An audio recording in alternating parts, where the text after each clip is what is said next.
Welcome back for part 2 of my hosting series, Party at the Cottage. Today is prep day and party day for our Gilmore Girls themed dinner party, and I don't know when I'm gonna learn to give myself more time to prep for my parties so I don't spiral, but today was not that day. Here's the menu I came up with. I got started with my pumpkin that I'm baking to make a yummy pumpkin puree for our dessert. Then it was time for the apple cider. Y'all, I handpicked all these apples, so my friends cannot say I don't love them. Got everything chopped in the pot, and she was looking gorgeous. I got that pumpkin nice and pureed for our dessert.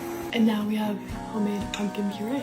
I'm making the Ballerina Farms pumpkin pie protein loaf with maple glaze for dessert, and I'm so excited to try. Got everything mixed, popped her in the oven, and moved on to our soup and a pumpkin. This is an iconic Ballerina Farms recipe, and I just had to try it. It's a fairly simple recipe, but it's packed with flavor and is served in a pumpkin, which is just the most whimsical thing I've ever seen. The cider was ready for mashing. Just look at all that golden apple deliciousness. Next up was prepping the sourdough loaves for my sourdough workshop. They were looking gorgeous, and I gave them their last little shaping before putting them in these absolutely darling Ballerina Farms proofing baskets for every guest. I was feeling so proud of myself and popped one in the oven for grilled cheeses. It was at this point that I started to black out a little bit because I had an hour and a half until guests were meant to arrive, so I didn't film it all, but I made my donuts, absolutely burned those, and then made some more. T-minus 45 until guests were coming, and I hadn't even set the table. Oops. I got changed to my outfit, set our sourdough making station up with all the goodies, and then ran to set the table. The flowers my friend made were honestly the star of the show, and I used the most darling tableware from Anthropology and lit the candles. We were ready to go, and I'll see you back for part 3.